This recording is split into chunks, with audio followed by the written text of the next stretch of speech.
Welcome to another exciting Phil Margo show, The Lion Roars. This is Malcolm Yes. Berman, and we're on malcolmpresents.com. It's like a little over 2 weeks after the election, and still they're fighting. Hey, Phil, how are you doing? Well, yes, I'm okay. I'm better. I'm off the ledge, you know. Um, that whole thing yesterday in Wisconsin was interesting. How the canvassers refused. They didn't want to um, recognize. It was 2-2, the two Republicans, two Yeah, they Democrats. didn't want to certify the results. They want to certify it, but they had no reason. You see, they have no reason.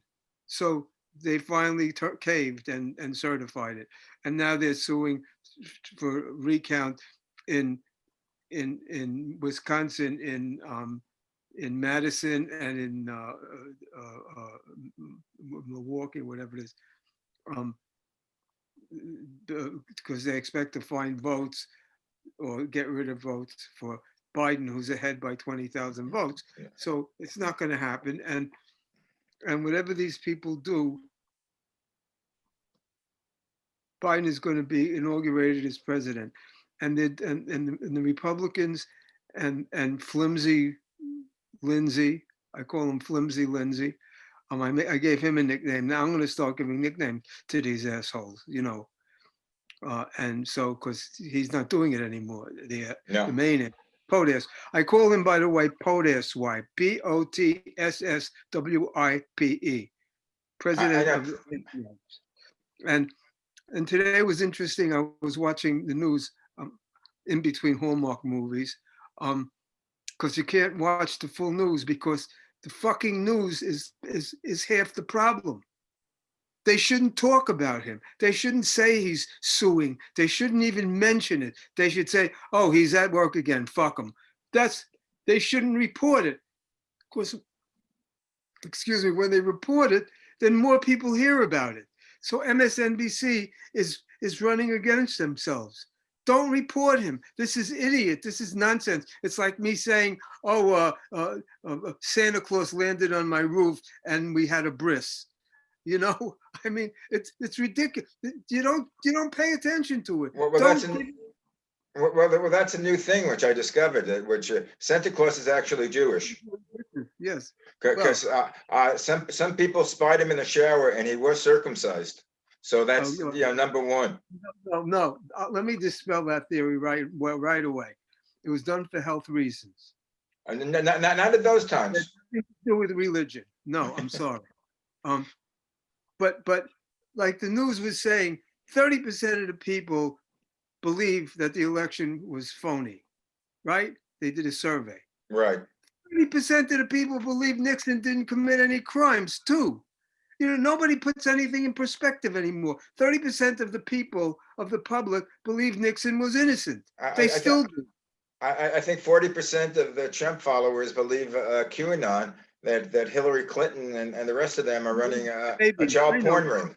But beyond the Kool-Aid shit is the fact that, yes, 30% of Americans disagree with the other 70, on especially when it comes to Republican, Democrat.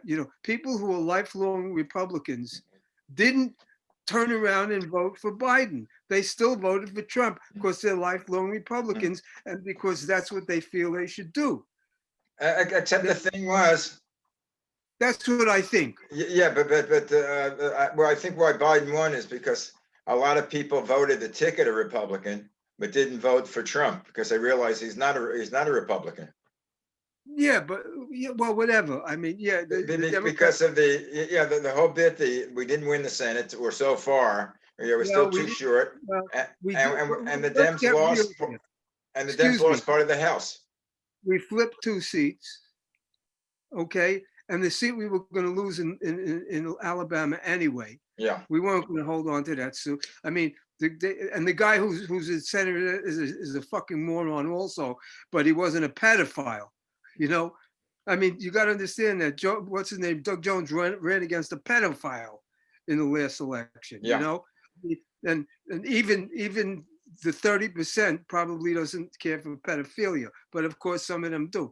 But the bottom line is that we still flipped 2 seats in the Senate. There's 2 more to still to go. And yeah, we lost some House seats in down ballot, but that happens. You know, what are you going to do? The bottom line is that we won the presidency, and even if the president can't do a fucking thing other than reverse all of the things that Trump did, all the horrors, the taking of the children, the getting out of the Paris Accord, you know, all of those things with NATO, you know, and that's going to happen fast.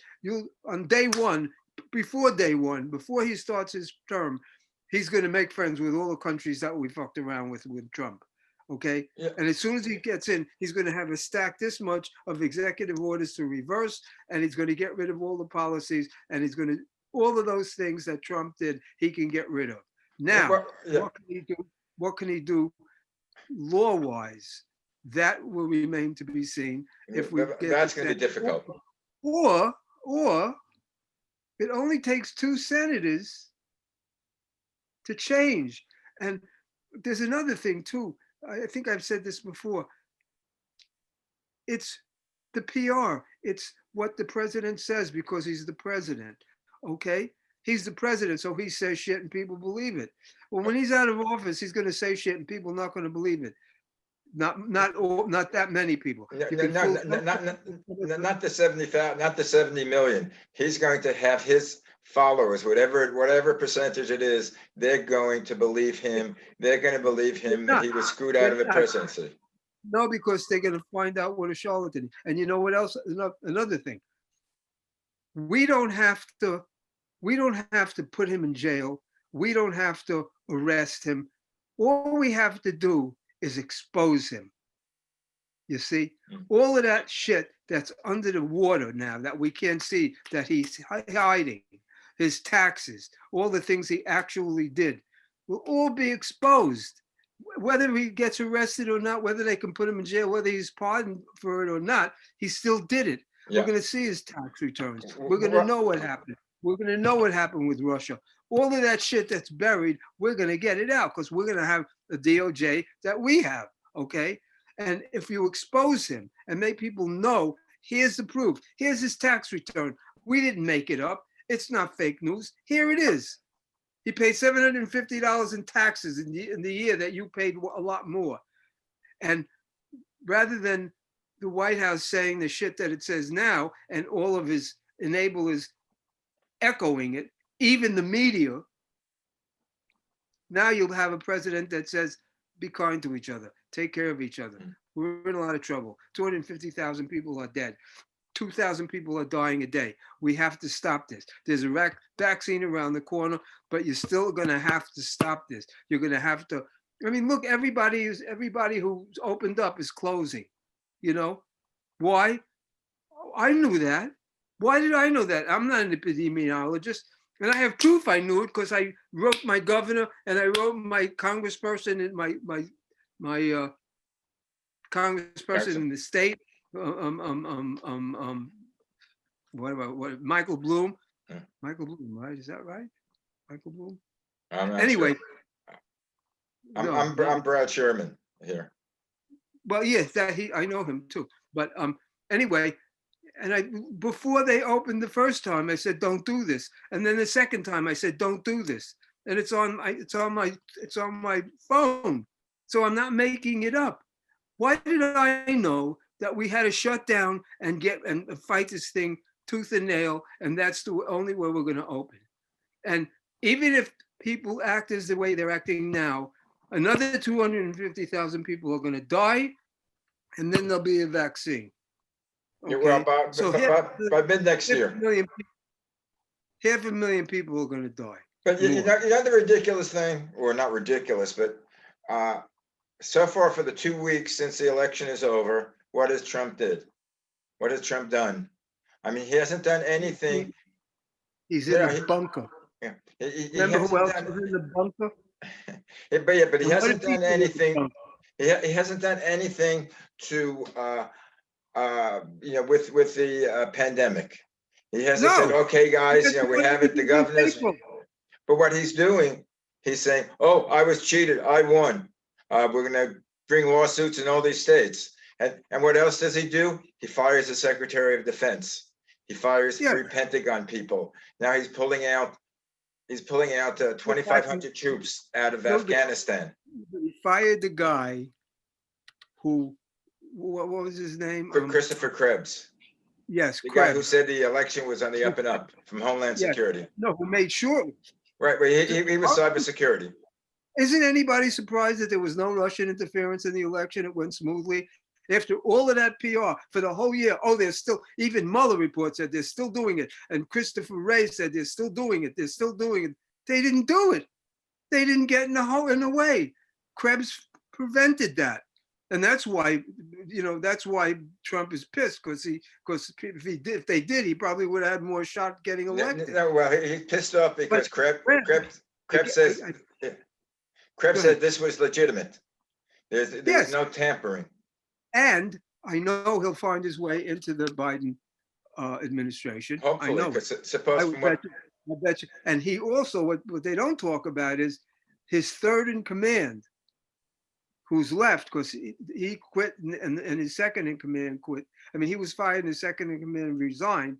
This third in command that he put in place is not an appointee. It's a job, so he can't be fired. Mm-hmm. And he is going to protect the rest of the way. Who is that? I forgot his name. I'm sorry, or her name. But whoever it is safe, and is safe to protect us the rest of the way. Mm-hmm. Because I believe sincerely that if Trump could figure out a way to change the votes themselves, to hack the computers of the people that are counting the votes, okay, or doing the recount, he would. He wouldn't. He would stop at nothing. He is truly Hitler. He really is. I mean, so far, he's responsible for the deaths of 200,000 people. Directly responsible. Okay? 200,000 people died because of his complete lack of ability and care. Well, he has nothing whatsoever. Well, I think we would have had the pandemic, but it wouldn't have been as bad. I don't know if it's to the 200,000 people, and that's me. I'm a moderate. Excuse me. 50,000 people would have died just to start fighting it. It was there. If you would have started fighting it right away. Look at the rest of the deaths in the rest of the world. It's so much less than we had, even percentile-wise. Okay? Even percentile-wise. I believe sincerely that 200,000 people died. 200,000 people died after the 50,000 that would have probably died before we caught up with it. I understand what you're saying. So maybe it's 190,000. I'm not going to argue either way. Yeah, but still, I mean, to this day, and we're watching either news. People say, personal freedom. I don't want to wear a mask. That's all bullshit. Yeah, but it's personal freedom. I don't want to stop my car for a red light. Right. Personal freedom. I don't have to stop at a stop sign. Personal freedom. I could piss on your foot. Okay? Personal freedom stops at my nose. See this in these nostrils and this mouth? Shouldn't have to worry about your poison in your body.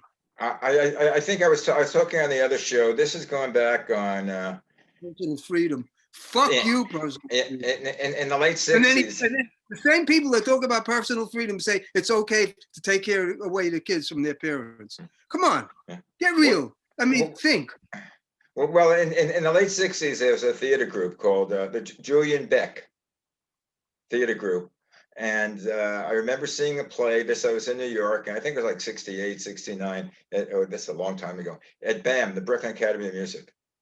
And it started, the lights went on, and there were just there were about 30 kids who were like hippies on stage. And for 15 minutes, nothing happened. All of a sudden, the crowd, if you go to a concert, start shouting and clapping, let's get it going. Then all of a sudden, one of the kids come up front stage and says, why are you asking us to perform? We're watching you. Then there was a whole discussion. Someone shouted, what do you mean you're watching us? No, well, you're the performers. We're just here to watch. Then one of the kids got up and they started talking about personal freedoms, what we can't do. We can't drive a car without a license. We can't drive a car without, and then they all start chanting. Then they have, we can't smoke marijuana. We can't smoke marijuana. And they're talking about all these personal freedoms. We can't leave the country without a passport. We can't drive a car without a license. Then they said, and we can't walk in the street without any clothes. And someone said, you mean we can't walk in the street without any clothes? He said, no, you can't be naked. And some girl gets up and says, fuck it. She strips. All the guys, all the actors in the stage start stripping. Then they come for, full. That's how hair begins. Yeah. Then they come out front and they say, what are you guys doing in the audience? Why aren't you joining us? And the whole crew, the whole cast comes out in the audience, inviting people to come to start stripping. I would say about a third started taking their clothes off. It was a hip audience. I was a bit too uptight. I think it was about 18. Well, I don't know. I was a bit too uptight, but it's that personal freedom thing. But right now, it's not personal freedom, it's safety. Well, as I said, people are talking. Everybody's personal freedom ends at the end of everybody's nose. Okay? You can't come into my space. That's my personal freedom. And if you're breathing poison at me, then I don't give a shit about your personal freedom. I'll punch you in the fucking eye. You know? Yeah, but I think these Somebody religious comes up to me without a mask and starts breathing on me, I have every right to fucking pow him in the nose. It's Get away from me, or I'll fucking hurt you. It's self-defense. But the thing is, I don't understand the religious groups. It's not against the religions because they say you can't, pray in a group. Pray via the Zoom like we're doing, or pray during the phone. We're not stopping your religious freedom. We're just stopping right now at this point in time from gathering. My theory is this: when we grew up, there was 120 million people in this country, right? 120 million. That was the population of the United States of America, thereabouts. So there was a certain percentage of assholes, and a certain percentage of scumbags, and a certain percentage of creeps, and a certain percentage of pedophiles, and a certain percentage of people who operated against the law. Now we have 330 million people. Same percentage, but more people. Yeah. So there are more screwballs. There are more psychos. There are more people who would break the law. There are more people who would use these excuses about personal freedom, who would carry guns around, and it would say, I can carry a gun into a pole, and all of that stuff. Well, that is personal freedom. Personal freedom is I should be able to have a 6-gun on my side. It's personal freedom. No, and I don't need a license. No, because in order to, you have to have a license to drive a car, right? Why? Why do you have that? That's personal freedom. No, it's not personal freedom, because you have to show that you could do it safely, because that's a weapon. That's a 2-ton fucking weapon. If you hit somebody with it, you'll kill them. If you hit a house with it, you'll damage the house. If you hit another car with it, you'll damage the other car. So you have to prove proficiency in that ability to drive a car. And the way they do that is they test you to make sure you're safe. Okay, it's the same thing with guns. I had a gun permit. I carried a gun in New York. I had a gun collection. I belonged to the NRA years back, when it was a real legitimate organization that had something to do with gun ownership and hunting and not insanity. Okay, and I understood, because I had to go to the shooting range and demonstrate an ability and understand what it is that I'm carrying on my person. They don't do that now, as far as I know. New York, well, yes, they do. Well, New York, you can't carry a concealed weapon. In New York City, I had a pistol permit. Well, generally, I hear it's almost impossible to get a concealed weapon permit in New York City. I don't know about the state. It was always impossible. You had to go. What I did was, I was insistent. I kept going to my precinct once a week and visiting the desk sergeant. And finally he gave me the application, you know what I mean? And then and he said, apply for a target permit. So I got a target permit, which meant I could carry to and from the range, right?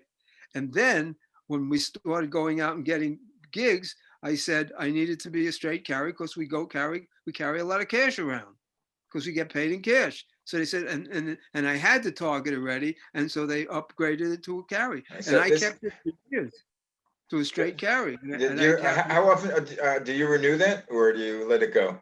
I can't renew it anymore. I don't live in New York. How about Los Angeles, California? I never tried to get a permit here. Huh. I Well, never tried. were you ever? Well, you were a member. Just for people who don't know, that you were one of the original members of the Tokens, and you went Yes, I was. on concert tours. I still am. Or you still are a Token, Yes. right? Yes, that doesn't go away. I was speaking about that. Do you I guys mean, are you guys performing or I doing? still get royalties. Or are you guys performing or Can. doing shows? My last show was in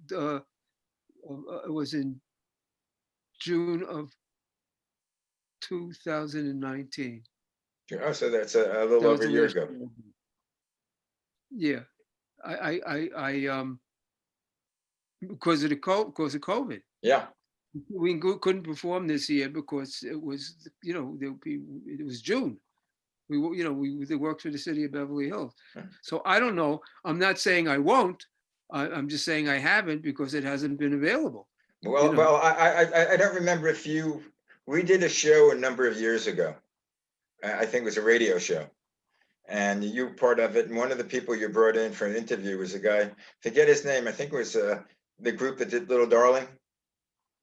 Oh yeah. Oh. Yeah. And I forget his name. Tall guy, a really nice guy, and he was saying that they have more gigs. They have more gigs now than they did when they were a hit group. Yeah, we did. Don't forget when we first had our hit record, The Lion Sleeps Tonight, there was nowhere for us to work. We didn't fit into Vegas. We didn't fit into those clubs. We weren't a club act.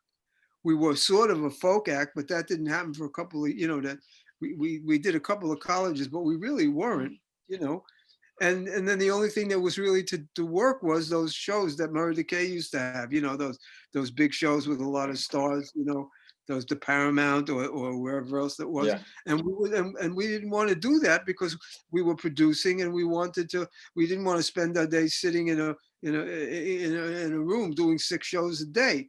While we were busy producing the chiffons and other acts, we were busy. So we never did those shows. We never went on those tours. We were asked, but we never went on them because we didn't want to leave home.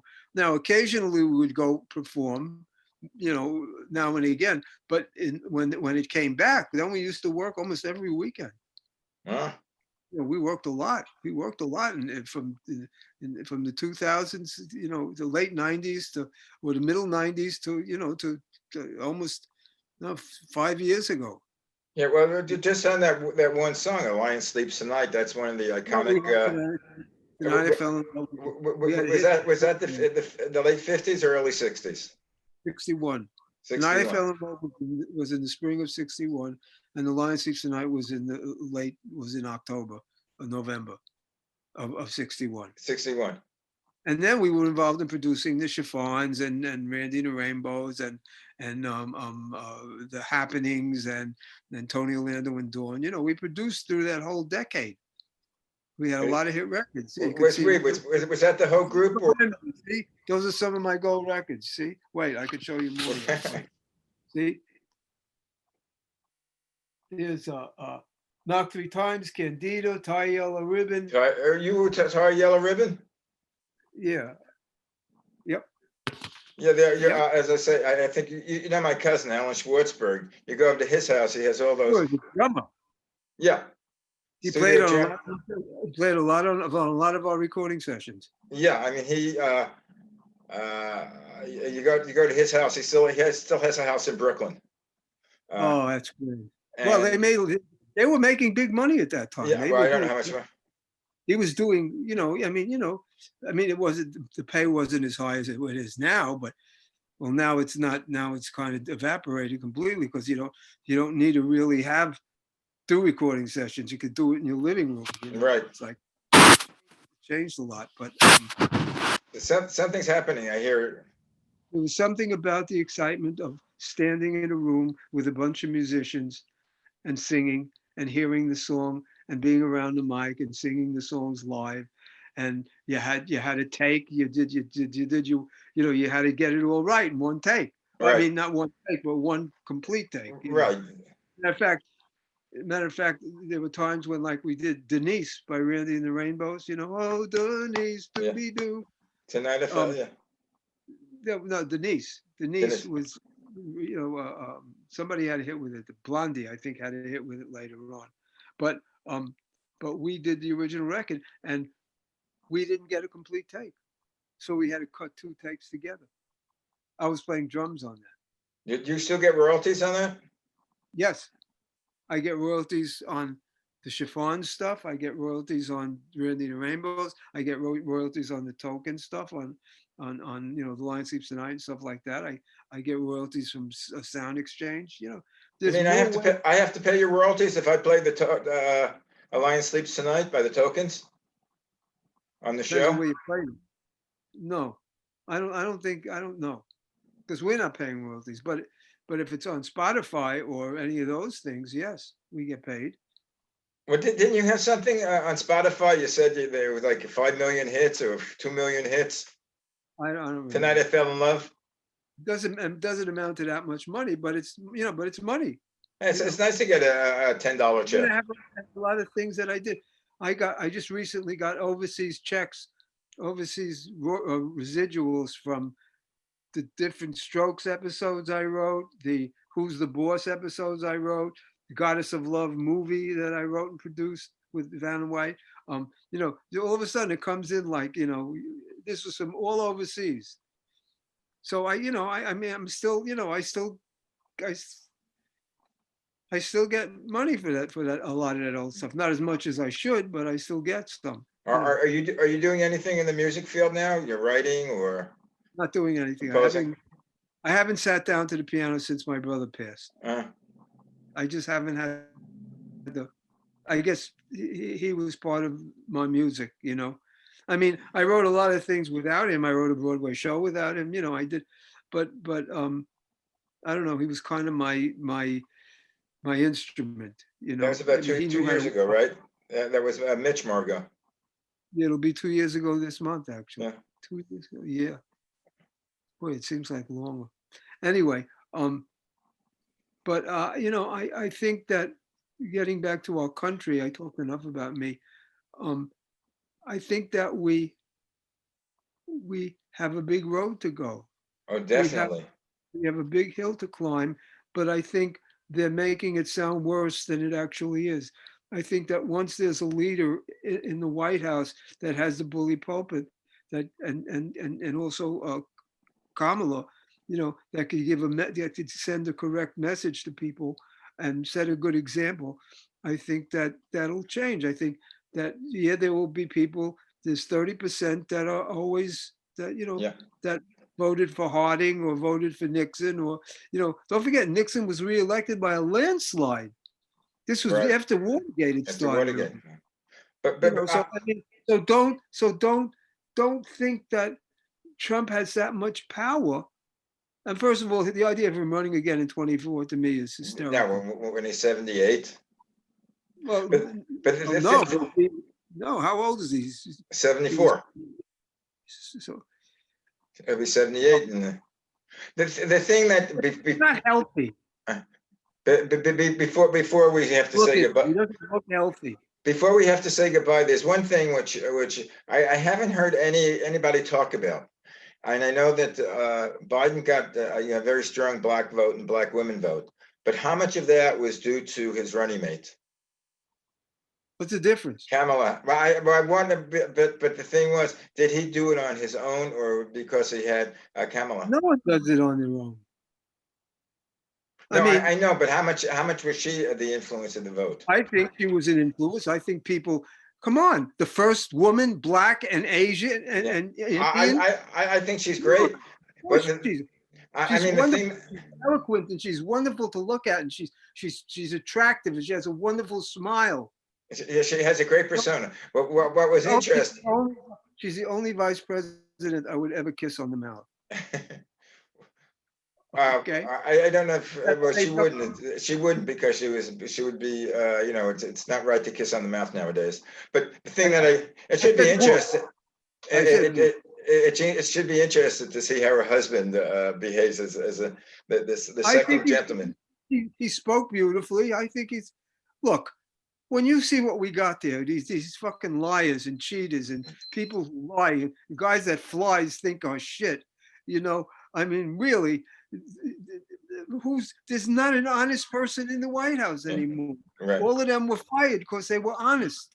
You got to understand what went on here. But He anyway, fired Krebs because he was honest. we'll have to bring this up again, you know, next week or if we come after. But one other thing, now I'm forgetting the point. Oh yeah, she was criticized by Trump and everybody else of the Republican Party that she was such a bitch in questioning Kavanaugh, and she was so mean. The thing was, if she was a he, and it was a man that did the questioning, they said, "Oh, look how sharp he is. He was really getting his point across." But because she was a woman, she was a bitch. I am immensely disappointed what happened to the Republican Party. They used to stand for something. Now they stand for nothing. What Republican The party Party? that stands for nothing has no right to stand. Anyway, young man, we'll be back next week or later on this week with Phil Margo, The Lion Roars, and you're listening to That's my line. MalcolmPresents.com. I don't know if you can see my line. Wait. And there's the line, and we're available 24/7. If you want us, it's MalcolmPresents@gmail.com. Anyway, have a good week. I'll speak to you later, kid. Bye. Thank you. Thank you for your being.